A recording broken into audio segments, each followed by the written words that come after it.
సామెతల గ్రంథము 30వ అధ్యాయము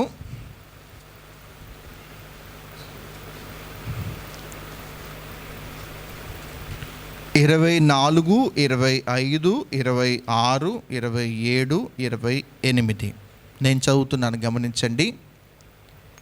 24వ వచనం నుంచి, సామెతలు 30వ అధ్యాయము 24వ వచనం నుండి. భూమి మీద చిన్నవి 4 కలవు, ఆయనను అవి మిక్కిలి జ్ఞానం గలవి. చీమలు బలము లేని జీవులు అయినను అవి వేసవిలో తమ ఆహారమును సిద్ధపరచుకొనును. చిన్న కుందేళ్ళు బలము లేని జీవులు అయినను అవి పేటు సందులలో నివాసము కల్పించుకొనును. మిడతలకు రాజు లేడు, అయినను అవన్నీ పంక్తులు తీరి సాగిపోవును. బల్లిని చేతితో నీవు పట్టుకొనగలవు, అయినను రాజుల గృహములలో అది ఉండును. ఆగూరు గారు ఈ భూమి మీద చిన్నవి 4 కలవు అనుకుంటూ ఈ 4 జీవులను ఆయన పరిచయం చేస్తూ ఉన్నాడు. ఆగూరు గురించి మనకు తెలుసు. అంతకుముందు నేను ఆగూరు ప్రార్థన గురించి చెప్పడం జరిగింది. ఒకవేళ ఎవరైనా ఆగూరు ప్రార్థన వినలేదు అనుకుంటే మన upper room prayer fellowship YouTube ఛానల్లో మీరు చూస్తే ఆగూరు ప్రార్థన అనేది 2 పార్ట్స్ ఉంది. ఆ ప్రార్థన చాలా బాగుంటుంది కనుక వినని వాళ్ళు దయచేసి వినటానికి మీరు ప్రయత్నం చేయండి. ఈ ఆగూరు గురించి మనం ఆలోచన చేస్తే ఈయన సడన్గా ఎంటర్ అవుతాడు. ఈ సామెతల గ్రంథం మనం చూస్తే ముందున్న అధ్యాయాలన్నీ సొలొమోను గారు రాసుకుంటూ వస్తూ ఉంటారు. కానీ ఈ 30వ అధ్యాయం దగ్గరకు వచ్చేసరికి ఆల్ ఆఫ్ సడన్గా ఆగూరు అనే వ్యక్తి ఇక్కడ మనకు పరిచయం అవుతూ ఉంటాడు. ఈయన ఎక్కడ వాడో మనకు తెలియదు, ఇతని పితరులు ఎవరో మనకు తెలియదు. ఆల్ ఆఫ్ సడన్గా ఈయన ఇక్కడ కనపడి ఒక అద్భుతమైన అధ్యాయాన్ని ఆయన రాయటం అనేది మనం చూస్తాం. అద్భుతమైన ప్రార్థన ఇతడు చేస్తాడు, అద్భుతమైన సంగతులు ఆయన పరిచయం చేస్తాడు. అందులో ప్రాముఖ్యమైన విషయం ఏంటంటే చిన్న చిన్న జీవులను ఆయన పరిచయం చేస్తూ ఆయన ఏం చేశాడు అనంటే గొప్ప గొప్ప సత్యాలను ఆయన పరిచయం చేయటము అనేది మనము ఈ 30వ అధ్యాయంలో మనం చూస్తాం కదా. ఆగూరు యొక్క ప్రార్థన చూడండి. 30వ వచనం చూస్తే 31వ వచనం చూద్దాం. దేవోక్తి అనగా యాకే కుమారుడైన ఆగూరు పలికిన మాటలు. యాకే కుమారుడైన ఆగూరు పలికిన మాటలు. ఈయన ఇవన్నీ రాసుకుంటూ వస్తున్నాడు. ఆయన చేసిన ప్రార్థన మరొక్కసారి మీకు జ్ఞాపకం చేస్తాను చూడండి. ఆయన ఏమని ప్రార్థన చేశాడు మీకు గుర్తుంది కదా. 7వ వచనంలో ఉంటుంది, దేవా నేను నీతో 2 మనవులు చేసుకొనుచున్నాను, నేను చనిపోక ముందు వాటిని నాకు అనుగ్రహింపుము అన్న మాట ఆయన అన్నాడు కదా. మీకు మరొకసారి గుర్తు చేస్తున్నాను ఆగూరు యొక్క ప్రార్థన. ఈయన ప్రార్థన ఏంటి అని అంటే నేను చనిపోకముందే నేను చేస్తున్న ఈ 2 మనవులు నా లైఫ్లోకి రావాలి. చనిపోయిన తర్వాత వద్దు, చనిపోకముందే. ప్రార్థనకు జవాబు అనేది చనిపోకముందు వస్తుంది. కొన్నిసార్లు మనం చనిపోయిన తర్వాత కూడా ఏం జరుగుతుంది అంటే మన ప్రార్థనకు జవాబు అనేది దొరుకుతుంది కదా.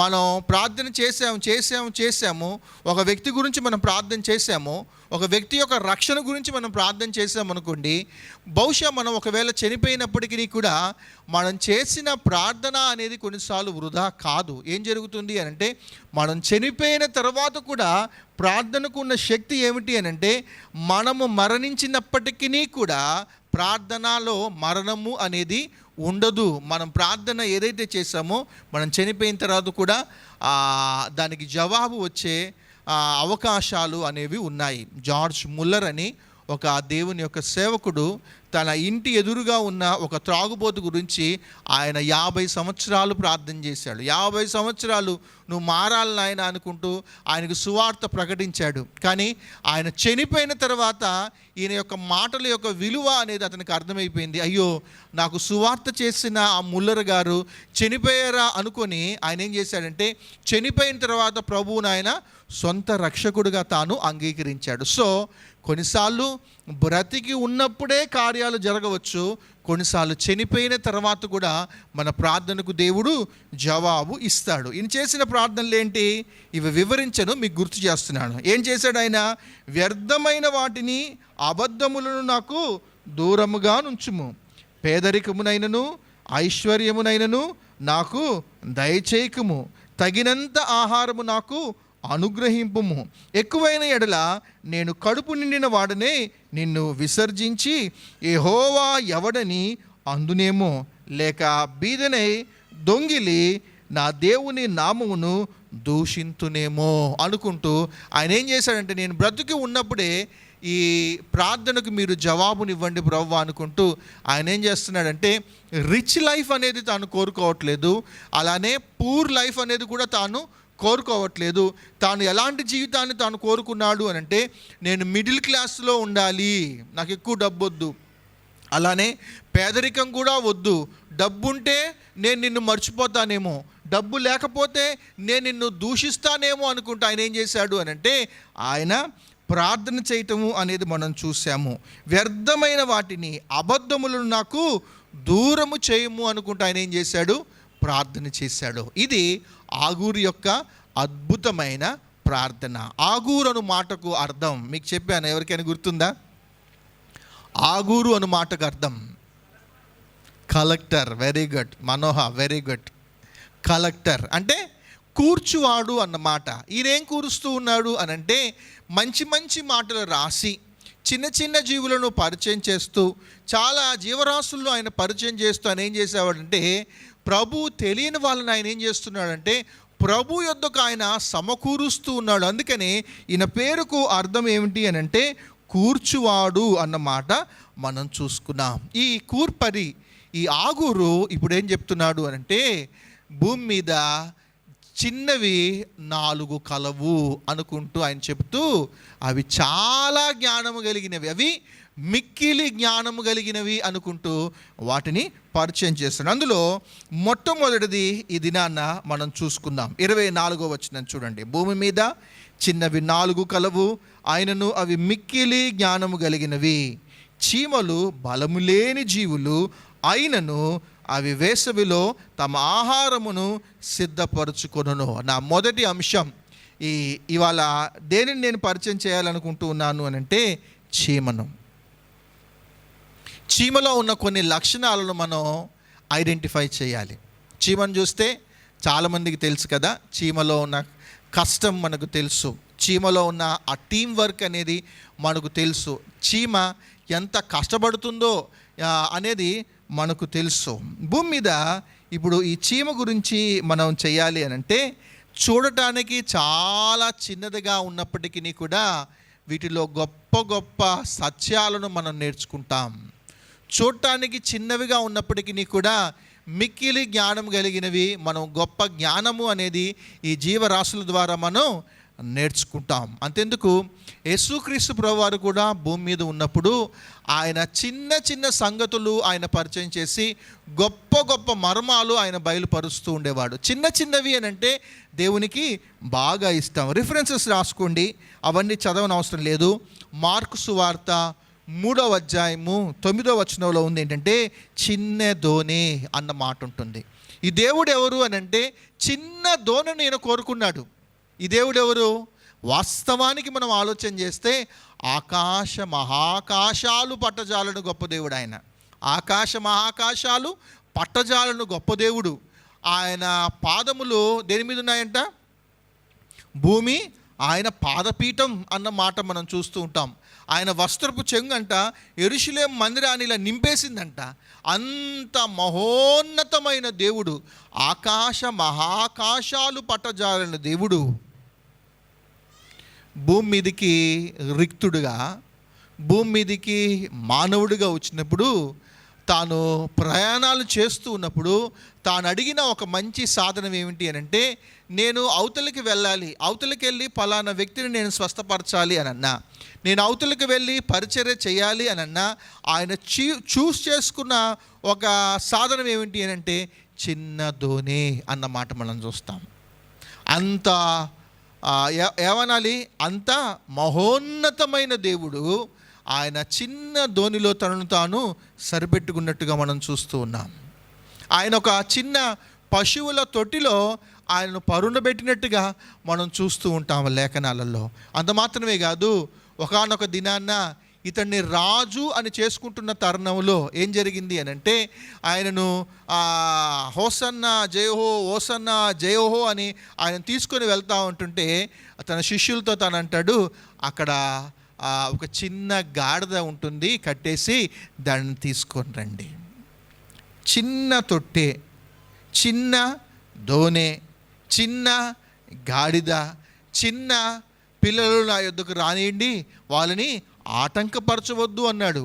5,000 మందికి ఆహారాన్ని సమకూర్చడం కొరకు యేసుప్రభు ఏం చేశాడు అంటే, ఒక చిన్న బాబుని పిలిచి ఆయన దగ్గర ఉన్న చిన్న టిఫిన్ బాక్స్ తీసుకొని దీంతో అందరికీ పంచుదామా అన్నాడు ఆయన. 5,000 మందికి పురుషులు అన్న లెక్క మాత్రమే ఉంటుంది. వాళ్ళందరికీ ఆయన ఏం చేశాడంటే ఆయన ఆహారాన్ని పంచినట్టుగా మనం చూస్తూ ఉంటాం. కనుక ప్రభు జీవితంలో కూడా చిన్న వాటిని మనం చూస్తూ ఉంటాం. 25వ వచనంలోకి ఇప్పుడు వచ్చేద్దాం. 25వ వచనంలోకి వచ్చేద్దాం. అలానే చిన్న చీమలు బలములేమి జీవులు అయినను అవి వేసవిలో తమ ఆహారమును సిద్ధపరుచుకొనును. అల్పజీవులు ఇవి చిన్న జీవులు. చీమల నుండి మంచి పాఠం, చీమల నుండి మిక్కిలి జ్ఞానం అనేది మనం నేర్చుకుందాం. చిన్న జీవులు అయినప్పటికీ చీమలు గట్టిగా గాలి వస్తే ఎగిరిపోతాయి. గట్టి గాలి ఎందుకు? మనమే ఇలా ఎక్కిందనుకో అని ఊస్తే అది ఆడబడిద్ది. మనమే జస్ట్ ఊస్తే అది ఆడనో పడిద్ది. ఇలా పెట్టి ఏలు పెట్టి క్యారమ్ బోర్డు ఇలా అంటే అది అక్కడెక్కడో పడిద్ది. ఆ చీమ నుంచి మన గొప్ప సత్యాలు నేర్పాలనుకున్నాడు. నీళ్ళ వరద వచ్చినప్పుడు ఆ చీమలన్నీ కొట్టుకొని పోతూ ఉంటాయి. చాలా బలహీనమైన జీవులు అయినప్పటికీ గొప్ప పాఠం అనేది మనం నేర్చుకోవచ్చు. చీమల గురించి కేవలం 2 రిఫరెన్సెస్ మనకు కనపడతాయి. సామెతలు 30వ అధ్యాయము 25వ వచనంలో, అలానే సామెతలు 6వ అధ్యాయం కూడా చూడండి. మనందరికీ బాగా తెలిసిన భాగం కదా. సామెతలు 6వ అధ్యాయము 6వ వచనం చూడండి ఎంత మంచిగా ఉంటుందో. సోమరి చీమల యొద్దకు వెళ్ళుము, వాటి నడతలు కనిపెట్టి జ్ఞానము తెచ్చుకొనుము. చిన్నప్పుడు మా డాడీ స్ట్రిక్ట్గా ఉండి ఆయన ఏం చేసేవాడంటే నాకు ఇట్లాంటి డ్యూటీలు వేస్తూ ఉండేటోడు. చీమలు వెళ్తూ ఉంటుంటే చూడు ఆ చీమను గమనించు అనేవాడు మా డాడీ. మేము చీమని ఇలా చూస్తూ ఉండేటోళ్ళం. చూడు ఆ చీమ ఎలా వెళ్తుందో, చిన్నది అది ఆహారాన్ని ఎలా తీసుకొని వెళ్తుందో, చిన్న చీమను గమనించు అది ఎటు వెళ్తుందో చూడు, ఎన్నిటిని అది ఆ టైంలో ఎన్నిటిని పోగేసుకొని అది తీసుకొని వెళ్తుందో గమనించు అనేవాడు. నవ్వుకుంటూ ఇదేంద్రా నాయన చీమలు చూడటం ఏంటి, అది ఎటు పోతుందో గమనించటం ఏంటి, మా ఫ్రెండ్స్కి చెప్పేటోని ఒరేయ్ ఇదిరా మా డాడీ చేసే పని, చీమలు చూసి పాఠాలు నేర్చుకోవాల్సిన పరిస్థితి అన్నట్టు సరదాగా చెప్పుకుంటూ ఉండేవాళ్ళం. మా ఫ్రెండ్స్ ఏం చేసేవాడంటే, ఒకడు సన్నీ అని వాడి పేరు, వాడు ఏం చేసేవాడంటే వాడు చీమ కనపడినప్పుడు రైట్ డ్రా అనేవాడు సరదాగా. చీమ చూడు చీమ ఎటు వెళ్ళిపోతుందో చూడని ఆట పట్టిస్తూ ఉండేవాడు. కానీ నిజమే, చీమలో నుంచి మనం అనేకమైన సంగతులు మనం నేర్చుకోవచ్చు. ఈ 6వ వచనంలో సోమరి చీమల యొద్దకు వెళ్ళుము. సోమరికి దేవుడు పరిచయం చేస్తున్న ఒక మంచి జీవి చీమ. సోమరి చీమల యొద్దకు వెళ్ళుము, వాటి నడతలను కనిపెట్టి జ్ఞానము తెచ్చుకొనుము. వాటికి న్యాయాధిపతి లేకున్నను, పై విచారణకర్త లేకున్నను, అధిపతి లేకున్నను, అవి వేసవి కాలమందు ఆహారము సిద్ధపరచుకొనును, కోతకాలమందు ధాన్యము కూర్చుకొనును. సోమరి ఎందాక నీవు పడుకొని ఉందువు, ఎప్పుడు నిద్ర లేచెదవు, ఇంకొంచెము నిద్రించెదను, కొంచెము కునికెదనని కొంచెం సేపు చేతులు ముడుచుకొని పరుండదని నీవనుచుందువు.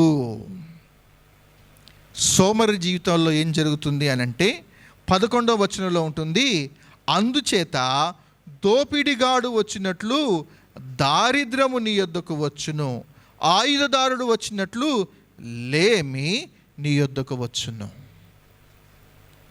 దారిద్రం అనేది రాకుండా ఉండాలి అని అంటే, లేమి అనేది మన కుటుంబాలలో రాకుండా ఉండాలంటే, ప్రాముఖ్యంగా యవనస్తులమైన పిల్లలు గమనిస్తూ ఉండండి. మనం చీమ నుంచి నేర్చుకోవాల్సిన పాఠం ఏంటి అని అంటే, కష్టపడి పనిచేసే తత్వం. సోమరి చీమల యొద్దకు వెళ్ళి వాటి నడతని కనిపెట్టి జ్ఞానము తెచ్చుకోవడము. వీటి గురించి మనం ఆలోచన చేస్తే ఉంది కదా, వాటికి న్యాయాధిపతి లేడంట, వాటికి పై విచారణకర్త లేడంట, వాటికి అధిపతి అనేవి లేకున్నప్పటికీ కూడా ఇవేం చేస్తూ ఉన్నాయంటే, కాలాన్ని గ్రహించి వేసవి కాలంలో ఇవేం చేస్తూ ఉన్నాయంటే ఆహారాన్ని ఇవి సమకూర్చుకుంటూ ఉన్నాయి. మనకు మెంటర్స్ చాలామంది ఉంటారు, మనకు బోధించే వ్యక్తులు చాలామంది ఉంటారు. మన భవిష్యత్తును ఇలా చాలా చక్కగా నిర్మించుకోవాలని చెప్పేవాళ్ళు చాలామంది ఉన్నప్పటికీ కూడా సోమరితనం అనేది ఏం చేస్తుంది అని అంటే, మన ఇంటిలోకి దారిద్ర్యం రావటానికి, మన ఇంటిలోనికి లేమి అనేది రావటానికి గల కారణం ఏమిటి అని అంటే సోమరితనం. యూత్ మీటింగ్లో యవనస్తులకు, పిల్లలకి నేను ఎప్పుడు పదే నేను గుర్తు చేస్తూ ఉంటాను ఏమిటి అని అంటే, నాన్న మీరు 25 సంవత్సరాల లోపే మీరు సెటిల్ అవ్వాలి. 25 సంవత్సరాల తర్వాత మీరు ఎంత ప్రయత్నం చేసినా కూడా ముందున్న భవిష్యత్తు తరాలతోని అదేంటి పోటీ పడటం అనేది చాలా చాలా కష్టం. కనుక ఇక్కడ మనం ఆలోచన చేద్దాం ఏమిటి అని అంటే, వీటిలో నుంచి మనం నేర్చుకోవాల్సిన పాఠం ఏమిటి అని అంటే, వీటికి సోమరితనము అనేది ఉండదు. వీటికి నాయకుడు లేనప్పటికీ కూడా వాటికి తమంతట తామే ఎలాగుంటాయి అని అంటే, తమ కాలాన్ని ఎరిగి అవేం చేస్తూ ఉంటాయి అని అంటే కష్టపడుతూ ఉంటాయి. ఈ చీమ దగ్గర మనం నేర్చుకోవాల్సిన 3 మాటలు మీకు చెప్తాను చూడండి. ఈ చీమల దగ్గర మనం నేర్చుకోవాల్సిన 3 మాటలు ఏంటంటే, ఇవి మిక్కిలి జ్ఞానము కలిగినవి. రాసుకోండి, ఈ చీమలు మిక్కిలి జ్ఞానము కలిగినవి, ఇది మొదటిది. రెండవది, ఇవి కాలాన్ని ఎరిగినవి. మూడవది ఏమిటి అంటే, ఇవి ఆహారాన్ని సిద్ధపరచుకునేవి. ఈ 3 అద్భుతమైన పాఠాలు ఇందులో నుంచి మనం నేర్చుకోవచ్చు. మొదటిది ఏమిటి అని అంటే, ఇవి ఏం చెప్పాను, మొట్టమొదటిది ఏం చెప్పాను, మిక్కిలి జ్ఞానము కలిగినవి. రెండవది, ఇవి కాలాన్ని ఎరిగినవి. మూడవది ఏమిటి అని అంటే, ఆహారాన్ని ఇవి సమకూర్చుకుంటూ ఉంటాయి. యాంట్ గురించి అడిగితే, చీమ గురించి మనం ఆలోచన చేస్తే మనందరికీ తెలుసు కదా, చీమలు గమనిస్తున్న వ్యక్తులందరికీ మనకు తెలుసు, ఇవి కాలాన్ని ఎరుగుతాయి.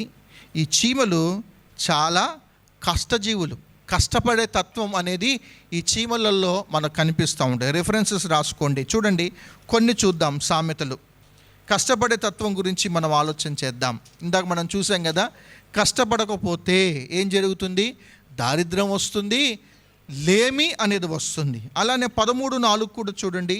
13:4లో సోమరి ఆశపడును కానీ వాని ప్రాణమునకేమియూ దొరకదు, శ్రద్ధ గల వారి ప్రాణము పుష్టిగా నుండును అన్న మాట ఉంటుంది. కనుక సోమరి, కష్టపడని వ్యక్తుల గురించి చెప్తున్నాడు ఏమిటి అని అంటే, వాని ప్రాణమునకి ఏది దొరకదు. ఇది మనం గ్రహించాల్సింది. అలానే తెసలోనీలకు రాసిన రెండవ పత్రిక 3వ అధ్యాయము 10వ వచనం చూడండి దయచేసి. 10వ వచనం చదవండి. అంటే, మేము మీ ముఖము చూసి మీ విశ్వాసంలో ఉన్న లోపమును తీర్చినట్లు అనుగ్రహించమని రాత్రింబగళ్ళు అత్యధికముగా దేవుని వేడుకొనుచుండగా మన దేవుని ఎదుట మిమ్మును బట్టి మేము పొందుచున్న యావత్తు ఆనందము నిమిత్తము దేవునికి తగినట్టుగా కృతజ్ఞతాస్తుతులు ఎలాగూ చెల్లింపగలము?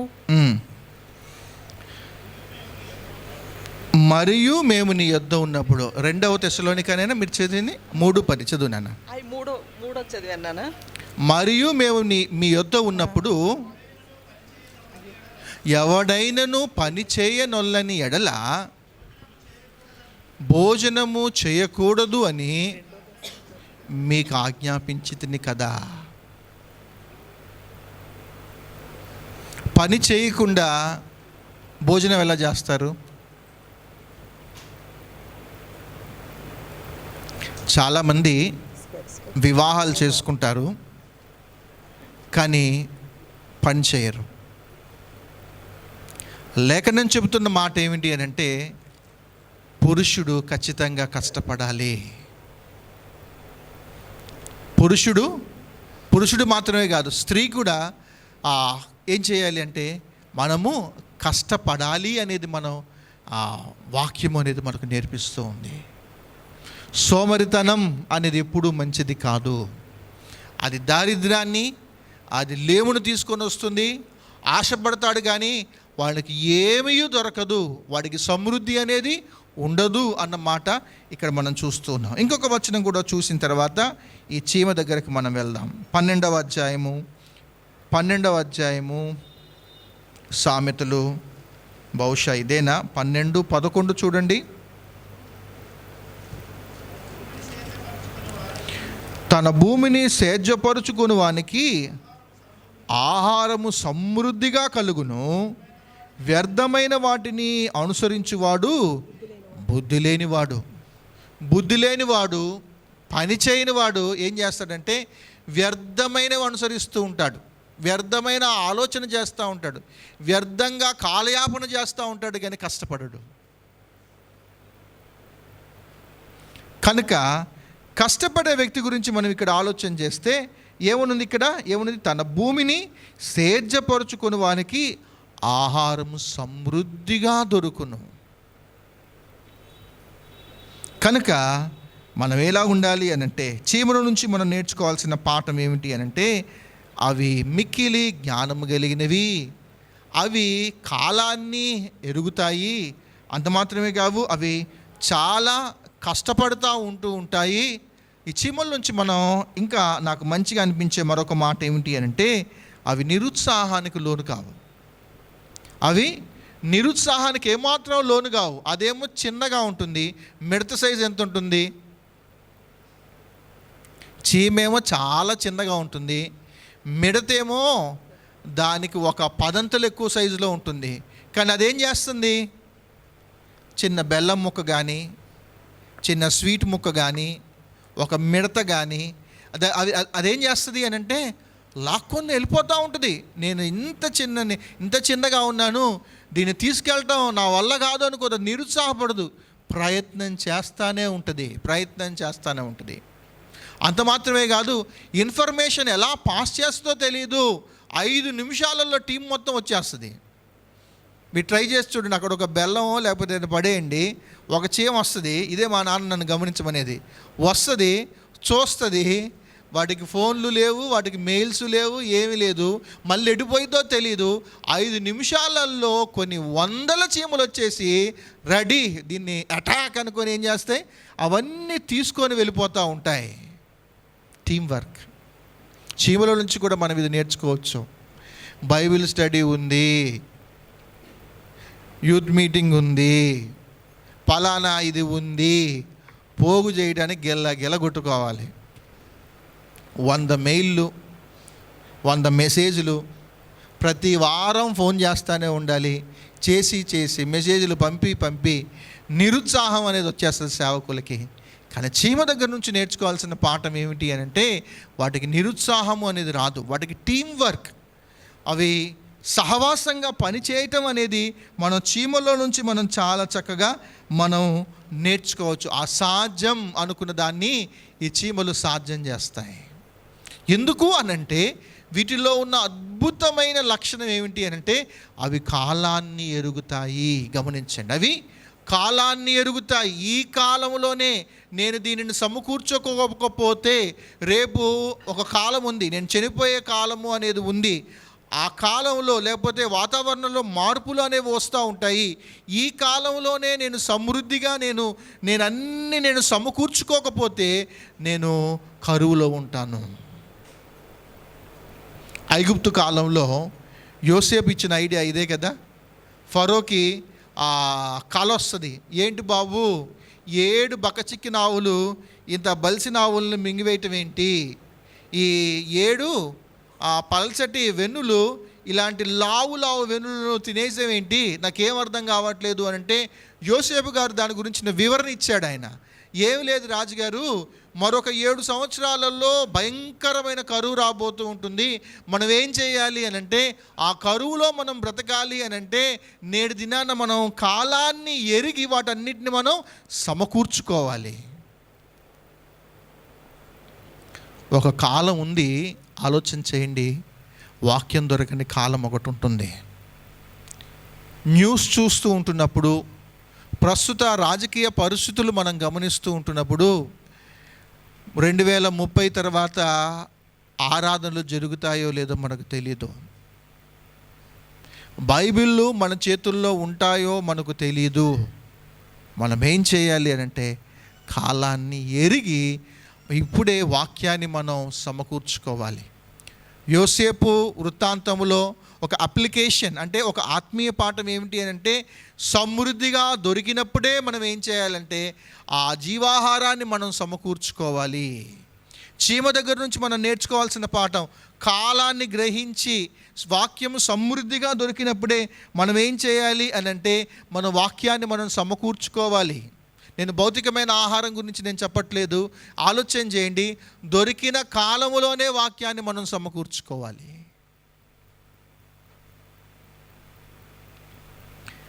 చరిత్ర మనం చూస్తూ ఉంటున్నప్పుడు వాక్యం దొరకక బాధపడిన వ్యక్తులు చాలామంది ఉన్నారు. వాక్యాలు బైబిళ్ళు దొరకక బాధపడిన వ్యక్తులు చాలామంది ఉన్నారు. నేను పొద్దున్నే గూగుల్లో వెతికాను, స్కేర్సిటీ ఆఫ్ ఎ బైబిల్ అని కొట్టాను. ఎక్కడెక్కడ అసలు బైబిల్ మీద ఆశ ఉండి బైబిల్ చదువుతూ చెరలోనికి వెళ్ళిన వ్యక్తులు ఎవరైనా ఉన్నారా తెలుసు, కానీ పేర్లు గుర్తులేవు నాకు. అందుకని వెతికాను, ఇలాంటి పరిస్థితులు ఏమైనా ఉన్నాయా అని వెతుకుతూ ఉంటుంటే అమెరికా అనేది ఒకటి. అమెరికా దేశంలో ప్రస్తుతం బాగుంది. వాళ్ళు ఏం చేస్తారు అని అంటే ఎవరినైనా అరెస్ట్ చేసినప్పుడు వాళ్ళ దగ్గరికి ఏ పుస్తకాలు పంపరు, కానీ వాళ్ళ దగ్గరికి పంపే ఒక పుస్తకం ఏంటంటే బైబిల్. ఒరే చదవండిరా, కాస్త మారుతారా అని వాళ్ళ దగ్గరికి బైబిల్ పంపటం అనేది మనం చూస్తూ ఉంటాం. కానీ కొన్ని దేశాలు ఉన్నాయి, Somalia, Afghanistan, Yemen, north Korea, అలానే మొరిటీనియా అంట, ఈ పేరు నాకు తెలీదు. ఈ దేశాల దగ్గరికి వచ్చేసరికి ఏం జరిగింది అని అంటే ఒక సింగిల్ పేజ్ కూడా వాళ్ళ దగ్గర ఉండదు. ఒకవేళ దొరికితే వాళ్ళని సివియర్గా వాళ్ళు పనిష్మెంట్ ఇస్తారంట, చాలా దారుణంగా వాళ్ళని శిక్షిస్తారు. అంతకు మించి ఏంటి అని అంటే ఒకసారి మరణశిక్ష కూడా వాళ్ళ మీద వేస్తారంట. అక్కడ ఆ దేశంలో ఉన్న రహస్య క్రైస్తవులు ఏం చేస్తారు అని అంటే వాక్యము దొరకని సమయాలలో వాళ్ళు ఏం చేస్తూ ఉన్నారు అని అంటే వాటిని దొంగచాటుగా జేబులలో పెట్టుకొని, దొంగచాటుగా బాత్రూంలలో పెట్టుకొని వాళ్ళు ఏం చేస్తున్నారంటే చదువుకుంటూ ఉన్నారు. చైనా లాంటి కమ్యూనిస్ట్ దేశాలలో వాళ్ళు ఏం చేసేవాళ్ళు అని అంటే బైబిల్ని, స్మగుల్డ్ బైబిల్స్ తెప్పించుకొని వాళ్ళు ఏం చేసేవాళ్ళు అని అంటే ఇదిగో నువ్వు మత్తయి సువార్త చదువు, నువ్వు మార్కు సువార్త చదువు, నువ్వు లూకా సువార్త చదువు, ఈ 27 నూతన నిబంధనలో ఉన్న ఈ 27 పుస్తకాలు ఏవైతే ఉన్నాయో వాటిని చింపేసుకొని మనం ఏం చేద్దామంటే మీరు బైహార్ట్ చేయండి. ఏదో ఒక టైంలో పోలీసులు వస్తారు ఖచ్చితంగా, వాళ్ళు మనల్ని అరెస్ట్ చేసి జైలుకు పంపించకముందే మనం ఏం చేయాలి అని అంటే గబగబా వీటిని మనం చదివేసుకుందాం, వీటిని మనం బైహార్ట్ చేద్దాం, బుర్రలోకి హృదయాల్లోకి మనం నింపుకుందాం. హాయిగా చదవటం అయిపోయిన తర్వాత వాటిని ఎక్కడైనా కాల్ చేసి పడేద్దాం. ఏం చేశారు వాళ్ళు? అధ్యాయాలకు అధ్యాయాలు వాళ్ళు చదివి ఆశతో దుప్పి నీటి కొరకు ఆశపడినట్లుగా వీళ్ళు ఏం చేశారంటే వాక్యం కొరకు వాళ్ళు ఆశపడి వాళ్ళు ఏం చేశారు అని అంటే వాక్యాలు సీక్రెట్గా చదువుకొని సాయంత్రాలు వాళ్ళు గ్యాదర్ అయినప్పుడు బైబిల్ అనేది ఏమీ లేకుండా వాళ్ళు గ్యాదర్ అయిపోయి, ఒరేయ్ మత్తయి సువార్త గురించి నువ్వు చెప్పరా, వాళ్ళ టర్మ్ అయిపోయిన తర్వాత ఒరేయ్ తెస్సలోనిక సంఘం గురించి చెప్పరా అంటూ ఉంటుంటే, వాళ్ళు ఒక్కొక్కళ్ళు చదివింది వాళ్ళకు చెబుతూ ఉంటుంటే, వాళ్ళు చెబుతూ ఉన్నప్పుడు దేవుని యొక్క సన్నిధిని వాళ్ళు ఏం చేశారంటే వాళ్ళు ఎంజాయ్ చేస్తూ ఉండేవాళ్ళు. కాలాన్ని ఎరిగి వీళ్ళు ఏం చేశారు అని అంటే లేఖనాల యొద్దకు వాళ్ళు వెళ్ళారు. నాకు సరిగ్గా తెలీదు, సిటీ స్టడ్ అనుకుంటా, పేరు కన్ఫామ్ కాదు, అనుకుంటున్నాను నేను అంతే. బైబిల్లో ఉన్న కాగితాలు ఏం చేసేవాళ్ళు అని అంటే టాయిలెట్స్కి వాడేవాళ్ళు, క్లీనింగ్కి. ఆ టాయిలెట్ క్లీనింగ్కి వెళ్ళినప్పుడు ఏం చేశాడు అని అంటే అందులో ఒక వాక్యం దొరికితే ఆయన ఏం చేశాడు అని అంటే ఆ పేపర్ తీసుకొని దాన్ని ఇలా దులిపి మళ్ళీ బయటకు వస్తే చెక్ చేస్తారు కాబట్టి దాన్ని ఇలా నలిపి పళ్ళ కింద నోటి కింద పెట్టుకొని వాళ్ళు ఇంటికి వెళ్ళిపోయి దాన్ని ఎండబెట్టి దాన్ని చదువుకునే వాళ్ళంట. ఇప్పుడు ఆలోచన చేయండి, మనం ఏ కాలంలో ఉన్నాం? దొరికే కాలంలోనే మనం ఉన్నాం. దొరకని కాలం అనేది ఒకటి ఉంది. దొరకని కాలం అనేది ఒకటి ఉంది. ఆ దినాన మనం ఎంత ప్రయత్నం చేయాలనుకున్నా కూడా బైబిల్ యాప్స్ కూడా డిలీట్ చేసేస్తారు. ఫోన్లో చూసుకోవచ్చులే అనుకోవడానికి లేదు. యూట్యూబ్ ఛానళ్ళు డిలీట్ చేసే అవకాశం అనేది ఉంటుంది. ఆ దినాలు రాకముందే మనం ఏం చేయాలి అని అంటే, మన పిల్లలకు మనం ఏం నేర్పించాలి అని అంటే వాక్యాన్ని భద్రం చేసుకోవటం అనేది మనం నేర్చుకోవాలి. వాక్యం అనేది లేకపోతే మనం పాపం చేస్తాం. వాక్యం అనేది లేకపోతే మనం పరిశుద్ధంగా మనం ఉండలేం. వాక్యం ఏం చేస్తుంది అని అంటే మనల్ని ఆదరిస్తూ ఉంటుంది. వాక్యం ద్వారా దేవుడు మనతో మాట్లాడుతూ ఉంటాడు. పాత నిబంధనకి క్రొత్త నిబంధనకి మధ్య దేవుడు 400 సంవత్సరాలు వాళ్ళతో మాట్లాడలేదు. అలాంటి రోజులు వస్తే మనం ఏం చేస్తాం? కనుక ఆలోచన చేద్దాం. ఇలా లేఖనాల గురించి మనం ఆలోచన చేస్తూ ఉంటుంటే చాలామంది ఉన్నారు. సుడాన్ అనే దేశంలో, నేను అవన్నీ గూగుల్లో పొద్దున్నే రాసుకున్నాను, మిరియాం ఇబ్రాహీం అని. ఎప్పుడు ఆమె కాదేమో 2014 సుడాన్ దేశంలో ఆమె దొంగతనంగా బైబిల్ చదువుతుందని ఆమెను జైల్లో వేసారు. లేఖనం చదవటం కొరకు ఎంతమంది ఆశపడ్డారో. ఫాలో మీలో ఒకటి ఉంటుంది, మేరీ జోన్స్ అని మన సండే స్కూల్లో చూడండి. 40 మైళ్ళు ఒక చిన్న పిల్ల, ఒక 12 సంవత్సరాల ఒక చిన్న పిల్ల 40 మైళ్ళు అంటే దరిదాపు 80 కిలోమీటర్లు. 80 కిలోమీటర్లు అడవులలో, కొండలలో, వాగులలో ఒక యవ్వన పాప నడుచుకుంటూ వెళ్ళి బైబిల్ కొనుక్కొని చదువుకుంది. 10 సంవత్సరాలు, దరిదాపు ఒక 5-6 సంవత్సరాలు ఆ బైబిల్ కొనుక్కోవటానికి తాను ఇళ్ళల్లోకి వెళ్ళి పనులు చేసుకొని డబ్బులు సంపాదించుకొని బైబిల్ కొనుక్కుందంట. మన దగ్గర మనిషికో బ్రష్ ఉన్నట్టు ఇంట్లో ప్రతి ఒక్కడికో బైబిల్ ఉందిగా.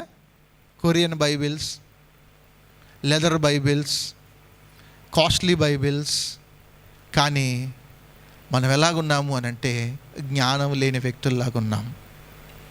చీమలలో నుంచి మనం నేర్చుకోవాల్సిన పాఠం ఏమిటి అని అంటే అవి మిక్కిలి జ్ఞానము కలిగినవి అనడానికి గల కారణం ఏంటంటే కాలాన్ని అవి గ్రహించి అవి ఏం చేస్తూ ఉన్నాయంటే ఆహారాన్ని అవి సమకూర్చుకుంటూ ఉన్నాయి.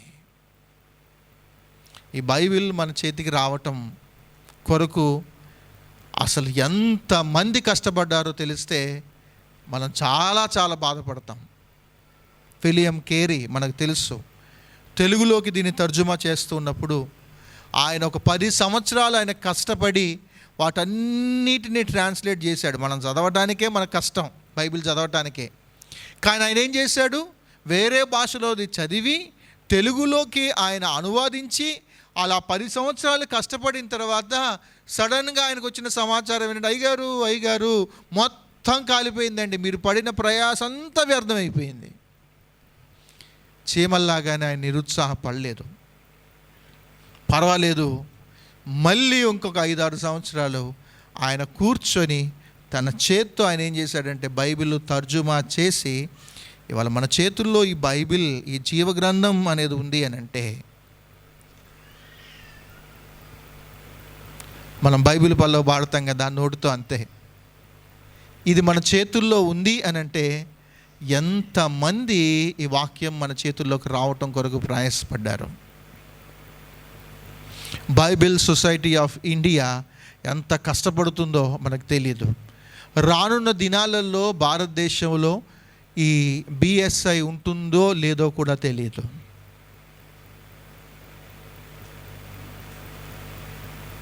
కనుక ఈ చీమల నుండి మనం నేర్చుకోవాల్సిన పాఠం, వాటికి న్యాయాధిపతి లేకున్నను, పై విచారణకర్త లేకున్నను, అధిపతి లేకున్నను, అవి వేసవి కాలమందు ఆహారమును సిద్ధపరుచుకొనును అన్నమాట మనం చూస్తూ ఉన్నాం. కనుక చీమలలో ఉన్న మంచి లక్షణం ఏమిటి అని అంటే అవి కాలాన్ని ఎరుగుతాయి. ఇంకొన్ని వచనాలు కూడా ఉన్నాయి చూడండి. ఇర్మియా గ్రంథం 8వ అధ్యాయం. ఇర్మియా గ్రంథం, ఆ పేరు చదవటానికి కొంచెం కష్టంగానే ఉంటుంది.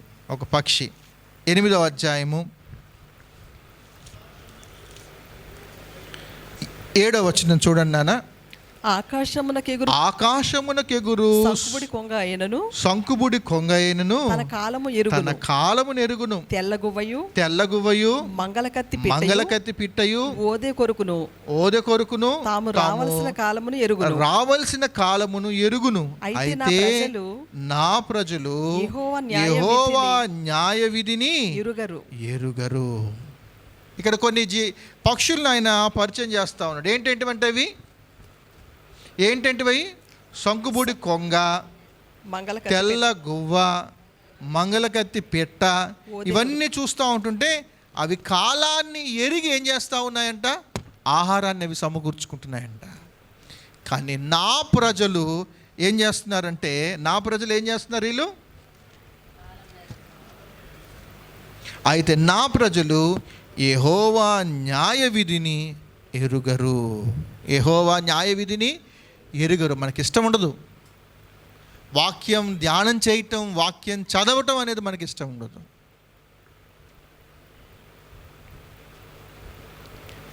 మెడవంచని తరం అన్న మాట కనిపిస్తుంది మనకి. లోబడని తరం అన్న మాట మనకు కనిపిస్తూ ఉంటుంది.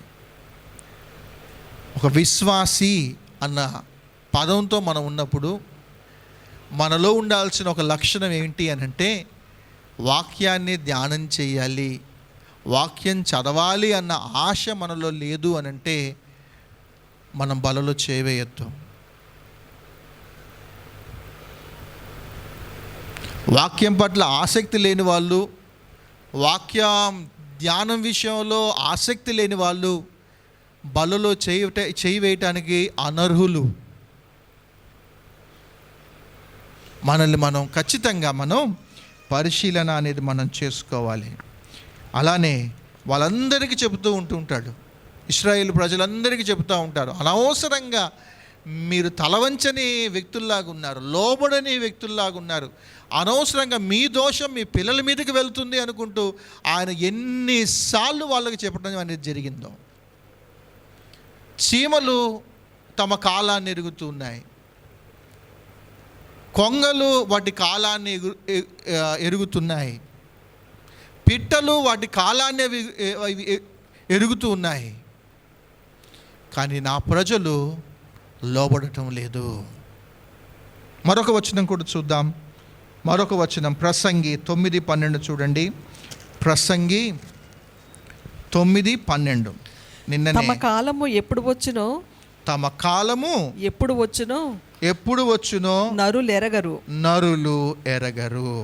చేపలు బాధాకరమైన వలయందు చిక్కుబడినట్లు, పిట్టలు వలలో పడినట్లు అశుభ కాలమున హఠాత్తుగా తమకు చేటు కలుగునప్పుడు వారు చిక్కుబడుదురు. కాలాన్ని ఎరగకపోతే బాధపడేది మనమే. దేవుని మాటకు మనం లోబడకపోతే శిక్షను అనుభవించేది మనమే. కనుక ఇక్కడ చెబుతున్నాడు ఏమిటి అనంటే, తమ కాలము ఎప్పుడు వచ్చునో నరులు ఎరగరు అన్నమాట మనం ఇక్కడ చూస్తూ ఉంటాం. కనుక ఈ చీమలులో ఉన్న మంచి లక్షణం ఏమిటి అని అంటే అవి కాలాన్ని ఎరుగుతాయి. మొట్టమొదటిది అవి మిక్కిలి జ్ఞానము కలిగినవి. మిక్కిలి జ్ఞానము కలిగినవి అనటానికి ఫస్ట్ రీజన్ ఏమిటి అని అంటే అవి కాలాన్ని ఎరుగుతాయి. రెండవది వేసవి కాలములో అవి ఆహారాన్ని సమకూర్చుకుంటాయి. వేసవి కాలం అన్న దగ్గర ఒక అప్లికేషన్, ఒక ఆత్మీయమైన పాఠం ఏమిటి అని అంటే దేవుడు మన కొరకు చేసిన ఒక కృపాకాలం. వేసవి కాలం ఆత్మీయ పాఠంగా మనం ఆలోచన చేస్తే ఇది ఒక కృపాకాలం ఉన్నంత వరకు మాత్రమే మనకు అవకాశాలు ఉంటాయి. కృపను మనం దుర్వినియోగం చేసుకుంటే, దేవుడు ఆ కృపాకాలాన్ని తీసేస్తే మనం ఎంత ప్రయత్నం చేసినా మనం ఏం చేయలేం. వేసవి కాలం దేవుడు ఇచ్చిన కృపాకాలం. వేసవి కాలం దేవుడు మనకు రక్షకుడుగా దొరికే కాలం. వేసవి కాలం వాక్యము అనేది మనకు దండిగా సమృద్ధిగా దొరికే కాలం.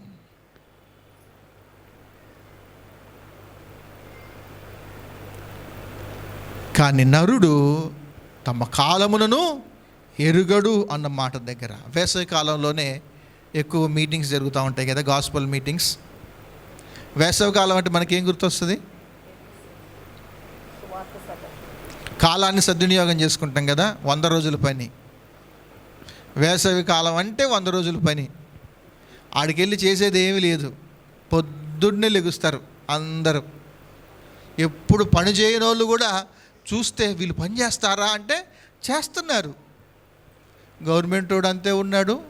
పని చేసే మనం కూడా, క్రైస్తవులమైన మనం కూడా ఎలాగున్నాము అని అంటే అన్యాయంగా మనం డబ్బులు తీసుకుంటున్నాము.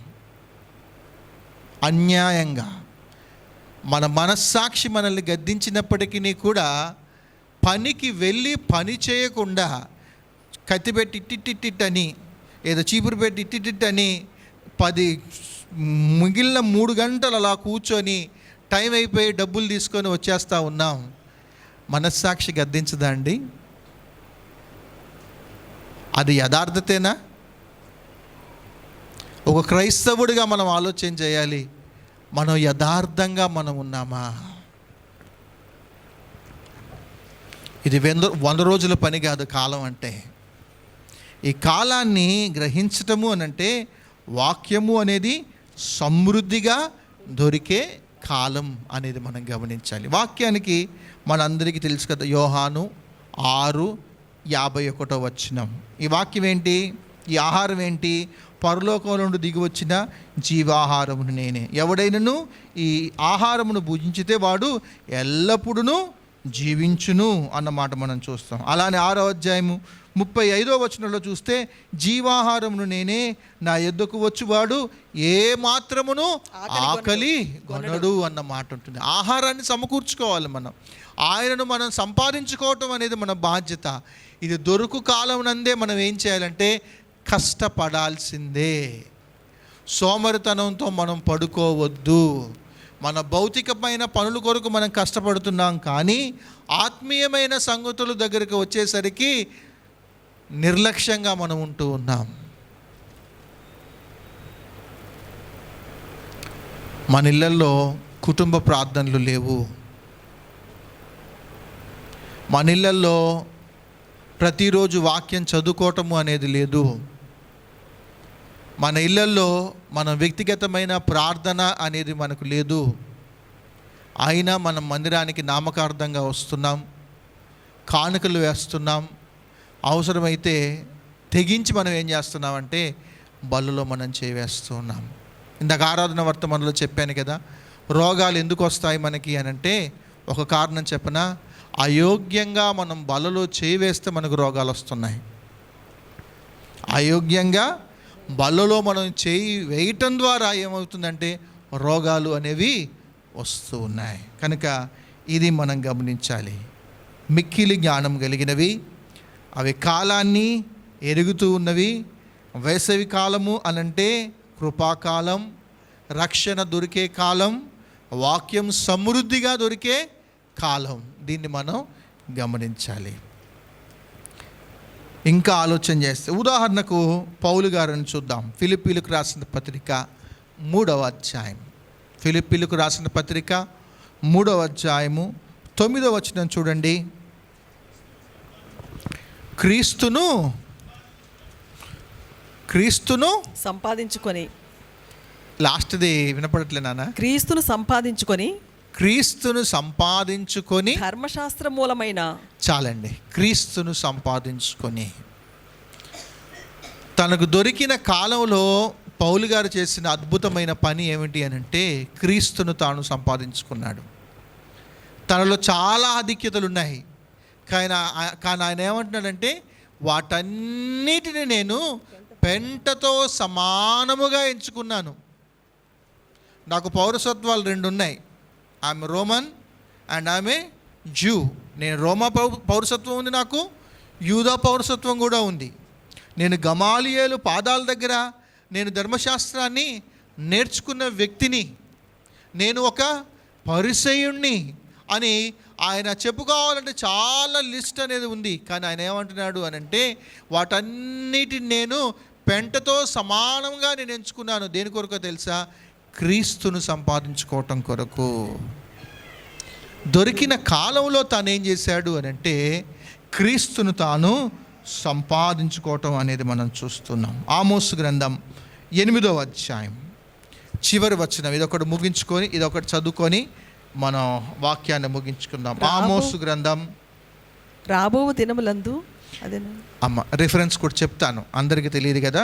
8వ అధ్యాయము 11-12 వచనాలు చూడండి. రాబోవు దినములందు దేశంలో నేను క్షామము పుట్టింతును, అది అన్నపానములు లేకపోవుట చేత కలుగు క్షామము కాక, అది అన్నపానములు లేకపోవుట చేత కలుగు క్షామము కాక, యెహోవా మాటను వినకపోవుట వలన, యెహోవా మాట వినకపోవుట వలన కలుగు క్షామముగా ఉండును. ఇదే యెహోవా వాక్కు.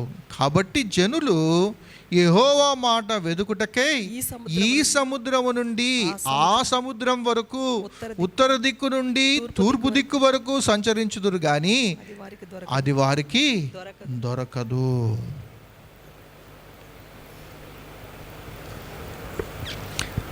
ఒక దినం ఉంటుంది, ఇప్పుడు లైట్ తీసుకుంటున్నారేమో కానీ ఒక దినం, ఒక కాలం వస్తుంది, అప్పుడు చాలా ఆశపడతారు దేవుని స్వరం వినపడాలని.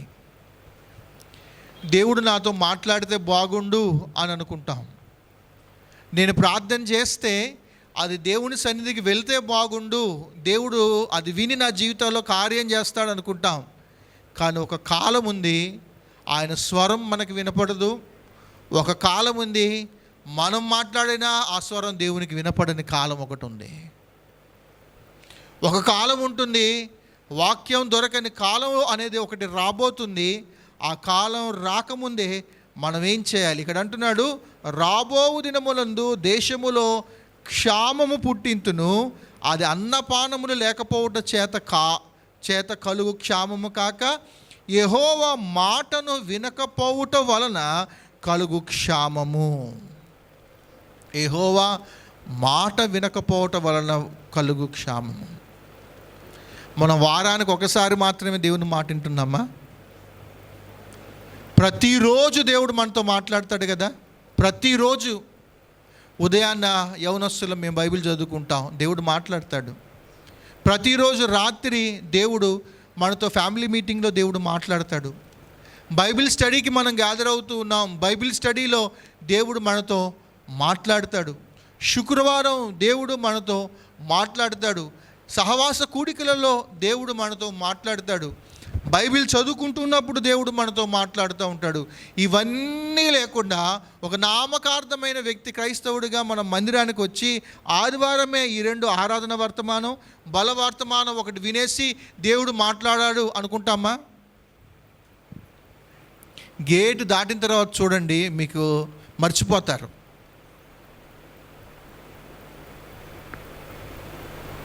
ఎందుకు అని అంటే మన పుస్తకాలు కూడా రాసుకోంగా, మనకు అన్నీ గుర్తుంటాయి అనుకుంటాం. కానీ గేటు దాటి ఇంటికి వెళ్ళిన తర్వాత మందిరానికి వెళ్ళారు కదా, ఈరోజు అయ్యగారు ఏం వాక్యం చెప్పారు అని అంటే ఆసక్తి కలిగిన వ్యక్తులు వాక్యాన్ని రాసుకుంటారు. సరే, రాసుకోవటం రాకపోతే పాపం చదువులేని వాళ్ళు రాసుకోలేరు, కానీ కొన్ని క్వాలిటీస్ అనేవి ఉంటాయి. గమనించండి, కొన్ని లక్షణాలు ఉంటాయి. కొన్ని లక్షణాలు ఏమిటి అని అంటే, ఆశ కలిగిన వ్యక్తి, నేను తిడుతున్నాడు అనుకోవద్దు, నెక్స్ట్ టైం అయినా మన చేతిలో పుస్తకం, మన చేతిలో పెన్ అనేది ఉంటే ఆటోమేటిక్గా మనం వినటానికి మనం ప్రయత్నం చేస్తాం. రాసుకుంటూ ఉంటుంటే అది మనకు బ్రెయిన్లోకి మనకు ఫీడ్ అవుతూ ఉంటుంది. వాక్యము దొరకని క్షామకాలంలో మనం వచ్చినప్పుడు మన దగ్గర ఏమీ ఉండదు.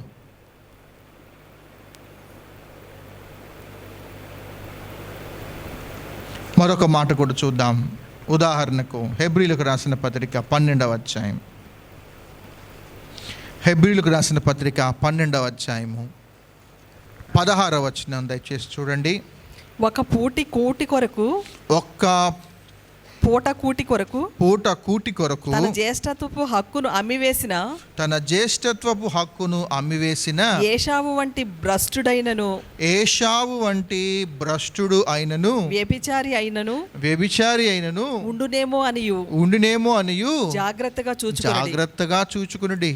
ఏశావు ఆ తర్వాత ఆశీర్వాదం పొందగోరి కన్నీళ్లు విడుచుచు, ఇక్కడ నుంచి నేను చదువుతానండి. కన్నీళ్లు విడుచుచు దానికోసం శ్రద్ధతో వెదికినను మారు మనసు పొందని అవకాశము దొరకక విసర్జింపబడినని మీరు ఎరుగుతురు.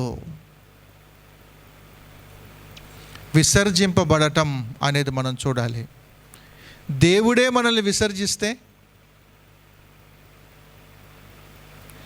దేవుడు అపవాదిని విసర్జించాడు.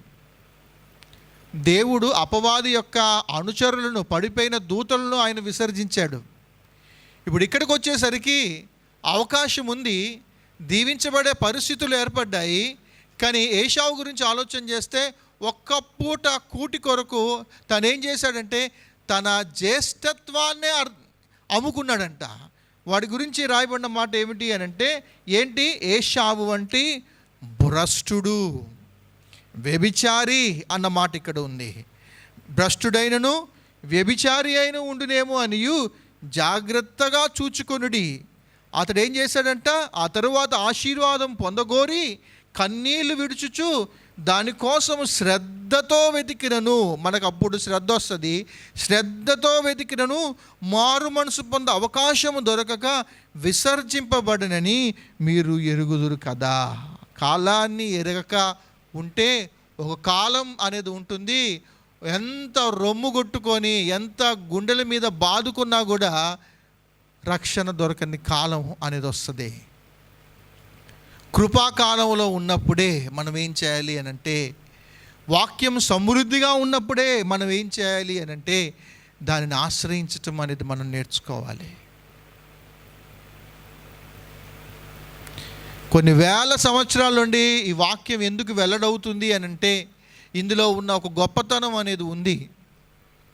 ఇది చాలా ఇంపార్టెంట్, చాలా ప్రాముఖ్యమైన విషయం. కాబట్టి ఎన్ని అంతరించిపోతున్నప్పటికీ కూడా, ఎన్ని కనుమరుగైపోతూ ఉంటున్నప్పటికీ కూడా వాక్యము అనేది అంతకంతకు వర్ధిల్లుతూ, వాక్యము అనేది ప్రబలుతూ వెళ్తూ ఉంటుంది. యూదయ అనే ఒక ప్రాంతంలో, గలిలయ అనే ఒక ప్రాంతంలో ప్రారంభించబడింది. బూదిగంతముల వరకు సువార్త అనేది ఎలా ప్రబలింది? కానీ మనకు అందుబాటులో ఉంది. కాలాన్ని ఎరగకుండా మనం ఏం చేస్తున్నాము అని అంటే, మనం చాలా అశ్రద్ధగా ఉంటున్నాం.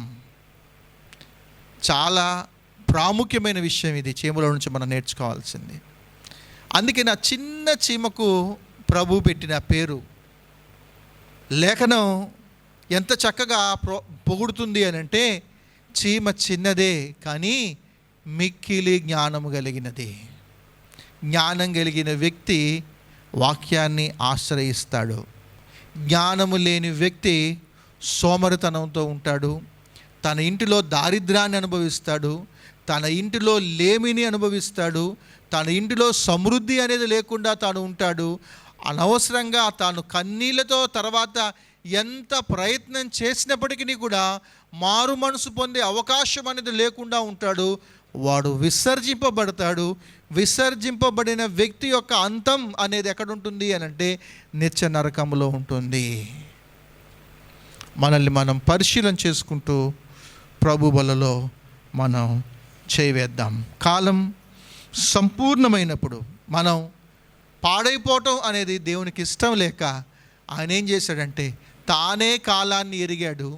కాలం సంపూర్ణమైనప్పుడు ఆ దేవుడే రక్తమాంసాలు ధరించుకొని భూమి మీదకి వచ్చి ఆయన శిలువలో ప్రాణం పెట్టడం ద్వారా మనకు ఒక గొప్ప రక్షణను దేవుడు మనకు అనుగ్రహించాడు.